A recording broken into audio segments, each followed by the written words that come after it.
मेरे देश की बहुत बड़ी जीत हुई है। मेरे देश की अखंडता की, मेरे देश की एकजुटता की, मेरे देश की एकता की जीत हुई है। आज जो नरेंद्र मोदी की सरकार महिला आरक्षण के पीछे छिपकर, शकुनी चालें चलकर, साजिशन एक अलोकतांत्रिक तरीके से परिसीमन करने का कानून लाई थी, जो पिछड़े वर्ग की महिलाओं के हक को मारने का कानून लाया था, जिससे जातिगत जनगणना को इंक्लूड ना करना पड़े, उन विधेयकों को संसद में सिरे से खारिज कर दिया गया, हरा दिया गया। आज इस देश ने एक संदेश दिया है कि जब भी देश की अखंडता पर और एकजुटता पर सवाल उठेगा, इस देश का संसद एक स्वर में आपसे कहेगा बस बहुत हुआ, और वही काम किया गया। नरेंद्र मोदी जी, आपने सबसे नापाक हरकत करी जब आप महिला आरक्षण के पीछे छिपकर अपने विभाजनकारी मंसूबे को आगे बढ़ाने लगे। आप परिसीमन की चालें चलने लगे। इसलिए कुछ चीजें समझना जरूरी है। महिला आरक्षण का बिल 30 महीने पहले सितंबर 2023 में पास हो चुका था। उस पर मोदी जी ने शर्तें लागू करी थी कि पहले सेंसस होगा, फिर डिलिमिटेशन होगा, फिर महिला आरक्षण होगा। इसका हमने विरोध किया था और कहा था तुरंत महिला आरक्षण लाइए। अगर आप तब लाए होते तो 2024 की लोकसभा में और उसके बाद जितने भी राज्यों में चुनाव हुए, महिलाओं को आरक्षण मिलता, लेकिन आपने ऐसा नहीं किया। आपने 30 महीने तक कुछ नहीं किया और एकदम से आपके मन में एकाएक महिलाओं के प्रति प्रेम जागा और आप महिला आरक्षण को परिसीमन से जोड़कर लेकर आ गए।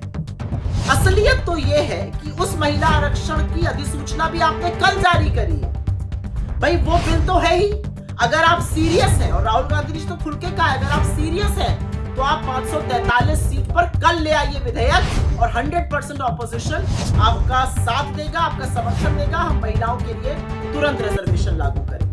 वो बिल तो है ही, वो थोड़ी खारिज हुआ है। लाइए 543 में महिला आरक्षण, लेकिन आपको नहीं कीजिएगा क्योंकि आपकी मंशा कभी महिला आरक्षण की थी नहीं।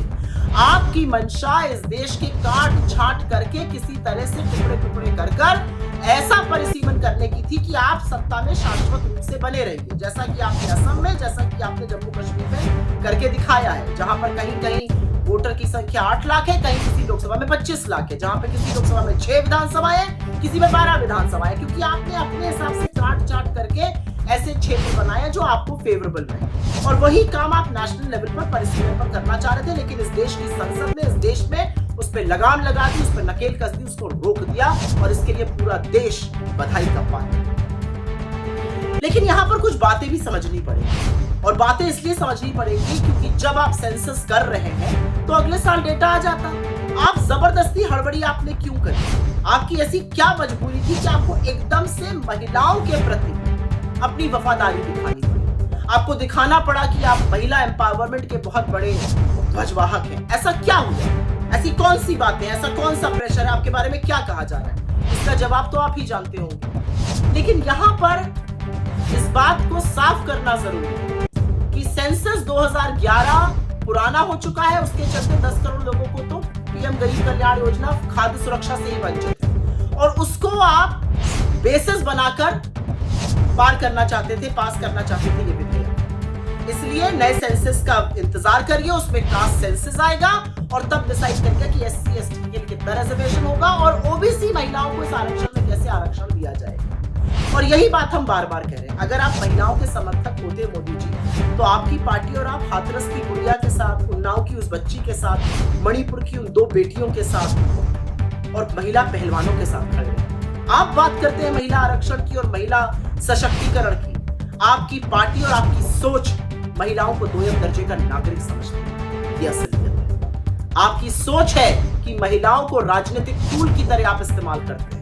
आपने महिलाओं का और महिला आरक्षण का मजाक बना के रख दिया है, उसको एक राजनीतिक टूल के रूप में इस्तेमाल करना है। मैं तो फिर से कहूंगा, ये करते हैं ना महिला आरक्षण, और ले आइए 543 पर, अगले दिन पास होगा और इस देश की महिलाओं को फायदा मिलेगा, हर राज्य में उसका फायदा मिलेगा। लेकिन ऐसा आप नहीं करिएगा, क्योंकि आपका मंसूबा तो कुछ और था, जिस पर समूचे विपक्ष ने पानी फेर दिया। आज मैं सिर्फ एक बात कहना चाहता हूं, आइंदा से इस देश की आधी आबादी के पीछे छिपकर इस देश के ही खिलाफ साजिश की कोशिश मत करिए, क्योंकि जब जब आप ये करिएगा, ये देश और इस देश का विपक्ष और इस देश का नेता प्रतिपक्ष आपके सामने आपको रोकने के लिए खड़ा होगा। मैं सिर्फ एक बात कहना चाहता हूं, मैजिशियन की जो बात राहुल जी कह रहे थे, और जिससे आपके लोगों को बड़ी ठेस पहुंच गई। ये अलग बात है कि आप अपने आप को खुद भी जादूगर बता चुके हैं। आपका जादू, आपकी जो सारी करतूतें हैं वो पकड़ ली गई।